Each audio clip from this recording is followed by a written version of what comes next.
O jūs jau filmuoji. Džiaugiamės, kad klebonas dabar užleidžia mums kiemelėje, ką nors pravesti, atvesti vaikus ar kokias vaišes pagaminti. Jūratė Pažeraitė Venskienė, Los Andželo lietuvių šeštadieninės mokyklos mokytoja. Pastato mašiną ir einam į mokyklą. Bet jau čia metus jau čia, aš nuo pat mažens. Aš gimus Toronte, ne Lietuvoje. Aš gimus Toronte, 6 metų būdama atvažiavome į Los Andželas. 2 metus lankiau anglišką mokyklą, o paskui klebonas prelatas Jonas Kučingis kvietė visus atvažiuoti į parapiją, apsigyventi arčiau parapijos. Tėvai nusipirko namą netoliese, 4 butų. Tie senbuviai lietuviai pasiūlė pirkti 4 butų, tai paskui išlaiko nuomininkai tau ir gali susimokėti už namą ir taip ir tėveliai algą gal. O aš paskui pėsčiai eidavau į naujai pastatytą parapijos mokyklą, kasdienę mokyklą. Čia šitose patalpose dabar veikia yra 8 klasės, 8 kambariai. Ir aš čia nuo 3 klasės kiekvieną dieną vaikščiodavau, pusę valandos užtrukdavo ateiti pėsčiai į mokyklą. Ir seselės Kazimierietės mus mokino visas temas. Ir anglų kalbą ir matematiką, ir skaitymą, ir viską. Bet pusę valandos kiekvieną dieną, pirmadienį, antradienį, trečiadienį, ketvirtadienį, penktadienį, o Razutienė mokytoja ištraukdavo lietuviukus iš kiekvienos klasės. Po pusę valandos kiekviena klasė lietuvių kalba tam kambarėlį tenais už scenos. Tai linksniuot, vardininkas, kas kilmininkas, kodonininkas, kam galininkas, ką kiekvieną dieną linksniuot, diktantai, skaityti, dailus skaitimas. Aišku, ne čia išmoko lietuviškai, bet namuose kalbėdavom lietuviškai. Mano tėvai gražią suvalkietišką kalbą kalbėdavo, namuose kalbėdavo, mano tėvai irgi įsitraukė parapijoje į veiklą, man tėvelis skautininkas. Apie parapiją prasidėjo visas gyvenimas. Ar galima įeiti? Aš...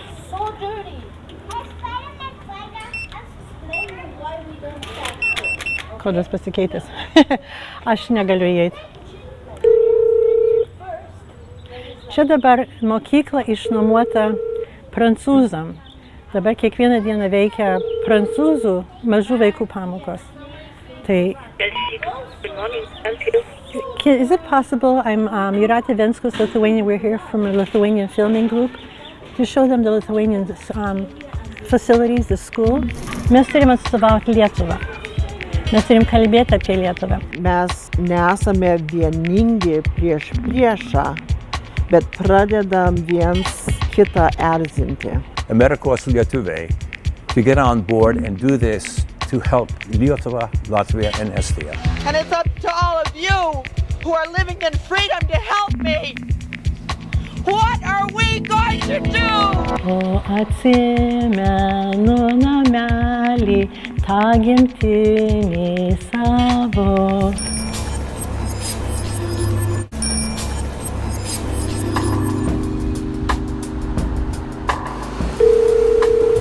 Lithuanian television, and we're doing Lithuanian television. You're in television? Yes, and I'm the Saturday school religious education teacher. Okay. You're here for the Lithuanian American film, right? Right. Nice to meet you. I'm Rebecca. I'm the director of the school. Nice to meet you. Nice to I'm meet the, you. I'm the catechist at Lithuanian Saturday School.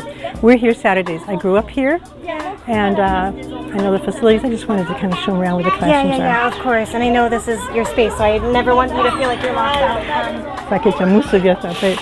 Tai čia irgi kambariai, klasės nuo 1, 2, 3, 4, 5, 6, 7, 8 klasių kambariai yra. Mes kasdien čia mokydavomės lietuvių kalbos.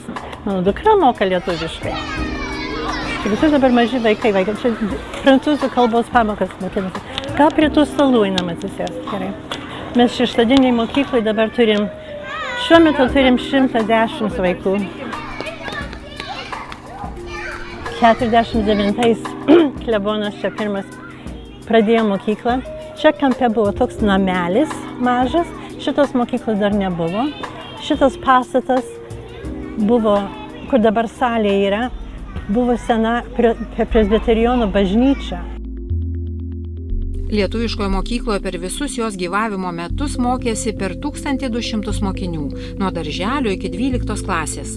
Ir ne tik iš Los Andželo, bet ir iš tolimiausių rajonų – Santa Barbaros ar San Diego. Mokykloje dirbo 350 mokytojų. Po keliarių metų lietuvių šeštadieninė mokykla minės savo 80-metį. Mano tėvelis, Juozas Pažėra, jis tuo metu buvo jaunas, kad tik baigęs inžinierius, su mano mamytė draugavo, buvo medicinos mokyklai, bet tik tai pirmi metai.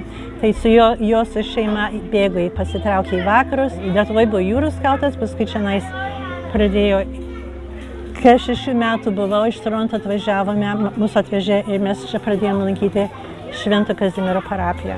Ir aš iš pradžių, kai baigiau mokyklą, ėjom į mokytojų kursus čionais, lietuviškus kursus, ir jau universitete pradėjau dėstyti lietuvių kalbą. Kai aš jaučiau pašaukimą, kad aš turiu dėstyti šitai parapijoje tikybą, nes tuo metu nebuvo tikybos mokoma. Tai aš nuo to laiko, nuo kokių metų, tenais, jau beveik 50 metų. Užpraeitais metais statėm didelius kryžiaus kelius čia Kiebe. Visos klasės, visi vaikai. Per pamokas paruošdavau grupelę, tai jūs būsite miestiečiai, tai jūs būsite kariai, tai jūs būsite tai ir panašiai. Ir per pamokas mokėm apie Jėzaus gyvenimą, pradėjom nuo paskutinės vakarienės ir iki nukryžiavimo, vaikai su kryžiais, nukryžiuoti kai kurie. Atvyksta svečiai, jo vadinimas vyksta, kas jame aprengti. Mano Judas atsiveda mažą broliuką ir vaidina su broliuku, ir Judas stovi su savo vaikučiu. Žinoma, čia viskas šeiminiškai veikia, žinai, buvo konsulė ir panašiai, ir matosi, tokia. Mano Lionginas, kur turėjo vesti visus karius, tas berniukas, seminaristas vyresnis, paskirtas į tą rolę tik tą rytą. Jam greit perėjo, ką jis turi daryti, ir jis pamiršo, ką čia reikia daryti. Tai aš iš tolo sakau, mes kauliukus. Tai jis paėmė visą krepšį kauliukų, kad trenkė į žemę, visi vaikai, visi prapliupo, žinai. Svarbu, kad vaikai pramoko, išmoko ir čia vyksta tokiu būdu pamokos. Mokytoja Jūratė ir šiandien jaučiasi Lietuvos ambasadorė Los Andžele. Aš užaugau tėvų noru grįžti į Lietuvą, ne? Ir aš čia jutau Amerikoje gyvendama nuo mažens, kad aš esu Lietuvos ambasadorė. Mes jeigu į kitas mokyklas ar ką einam, mano dukra irgi dabar tą tęsia, mes turim atstovauti Lietuvą. Mes turim kalbėti apie Lietuvą. Tuo metu, kai aš augau, Lietuva buvo pavergta sovietų. Ir eidavom į demonstracijas, kalbėdavom, organizuodavom demonstracijas įvairias, atsišaukimus į valdžią. Simo Kudirkos demonstracijos susitikau savo vyrą. Tai mano vyras sužinojęs, kad demonstracijos pradėjo vykti, atsišaukimai, kam leido sovietam ateiti ant amerikonų žemės jėgą išgabenti, tas, kur prieglobsčio prašo. Tai tas susidėgymas, mes buvom vienos širdies žmonės. Tai mums Lietuva rūpėjo, nes taip augom ir vaikus taip auklėjom, kad mes esam Lietuvos ambasadoriai, mes esam lietuviai ir mes esam reikalingi Lietuvai. Čia, kai aš lankiau šitą mokyklą kasdienį mokyklą, čia buvo suburti iš apylinkių, kad arčiau gyventų lietuviai, arčiau šitos parapijos ir arčiau šitos mokyklos. Ir čia nuotraukų aš jau prieš baigiamoji klasė, aš čia jau stoviu, mano broliukas yra, dabar nepagausiu, seselės, vedėjas, prelatas Jonas Kučingės, parapijos klebonas, Ana Rozatienė, mūsų lietuvių kalbos mokytoja. Kasdienį mokyklą tiek lietuviukų lankė iš pradžių. O dabar jau nusikraustė visi toliau dėl darbų ir panašiai, tai jau beliko tik šeštadieninė mokykla. Bet čia kita nuotrauka, mūsų kasdienis mokyklos. Aš esu šičia už klebono ir už manęs mano broliukas dar, Raimundas Pažėra. Jis dėja 18 metų autoavarijoje žuvo. Tai buvo didelė nelaimė mūsų parapijoje. Tai ir skausmų pergyvenom.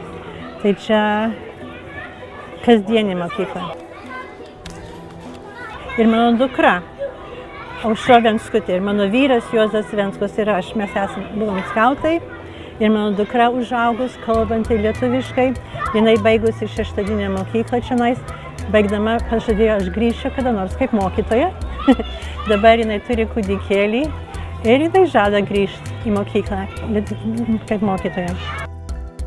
Mūsų demonstracijos, kai demonstruodavom, jinai buvo kiek 5 metų, čia mano vyras, čia aš, mes būdam tie, kur padėdavom organizacijas, demonstracijas organizuoti. Ir mano dukra atsimena, kad jinai augo ir aktyvi mūsų visoje visuomenė. Mūsų visuomenė mokosi, meldžiasi, šoka, dainuoja, demonstruoja. Kai aš dėstydama mokykloje, čia mano mokiniai sutvirtinimo sakramentą priėmė. Ir mano draugas, arkivyskupas Gintaras Grušas, kuris čia augęs irgi, mano artimas draugas, buvo atvykęs suteikti sutvirtinimo sakramentą. Tai vaikai įtraukti į bažnytinį gyvenimą, nes visas gyvenimas čia lietuvių sukasi apie parapiją.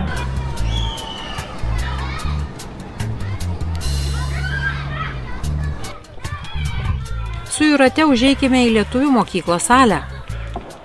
Norit, aš galiu įjungti lempą? Tai čia anksčiau buvo presbiterijono bažnyčia. Čia būdavo minėjimai, salė pilna žmonių. Aš, kai maža buvau, mano tėvelis kaip skautai organizavo, pavyzdžiui, Mykolo Biržiškos gimtadienį, ne? Pilna salė žmonių.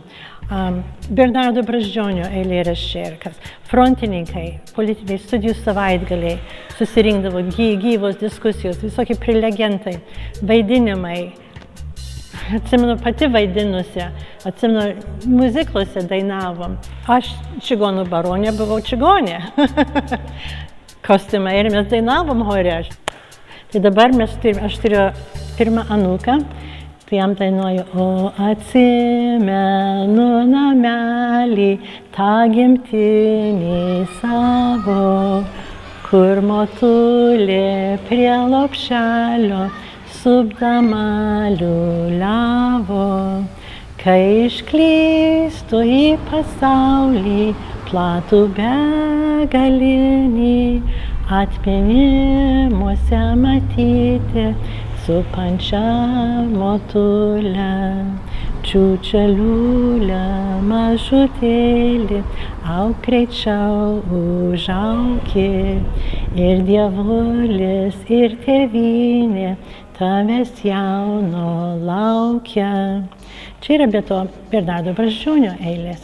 Auk, užauk, ir esi lietuvis, ir dievulis, ir tėvynė tavęs laukia.